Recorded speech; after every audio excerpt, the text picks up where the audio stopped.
বাংলাদেশের rapid action ব্যাটালিয়নের উপর দেয়া নিষেধাজ্ঞা প্রত্যাহার নিয়ে যুক্তরাষ্ট্রের অবস্থান কি তা আবারও পরিষ্কার করেছে হোয়াইট হাউস।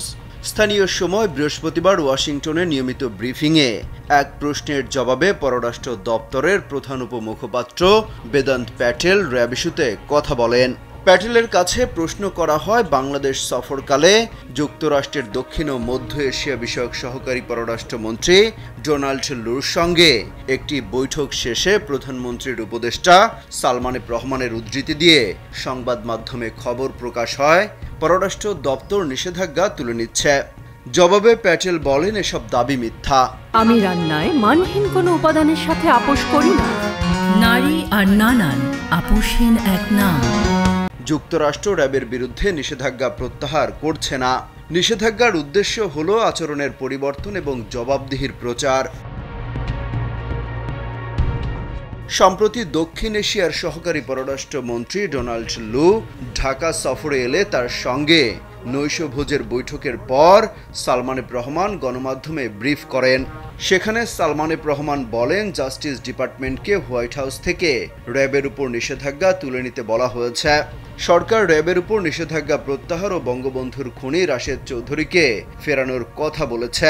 র্যাবের স্যাংশনের কথাটা আমি বলেছি, আর র্যাবের স্যাংশন সাথে সাথে আমাদের রাশিদ চৌধুরী যে বঙ্গবন্ধুর খুনির কথাটাও আমরা বলেছি এদের ফেরত দেওয়ার ব্যাপারে।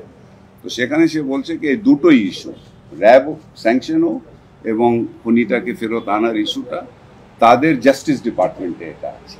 বলছে এখানে কিন্তু আমাদের জাস্টিস ডিপার্টমেন্ট আমাদের হোয়াইট হাউস আর স্টেট ডিপার্টমেন্ট থেকে কিন্তু ইন্ডিপেন্ডেন্ট, বলছে ওরা স্বাধীনভাবে কাজ করে জাস্টিস ডিপার্টমেন্ট।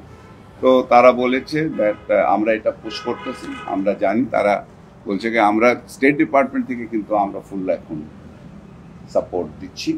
আমাদের জাস্টিস ডিপার্টমেন্টকে বলছি কি হ্যাঁ এটা উন্নতি হয়ে গেছে, এখন তোমাদেরকে এই স্যাংশনটা তুলে দেওয়া উচিত।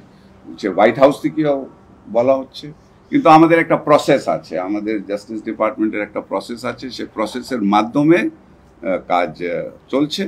2021 সালের 10 ডিসেম্বর মার্কিন ট্রেজারি বিভাগ গুরুতর মানবাধিকার লঙ্ঘনের অভিযোগ করে র্যাবের পাশাপাশি সংস্থার সাবেক ও বর্তমান 7 কর্মকর্তার উপর নিষেধাজ্ঞা আরোপ করে।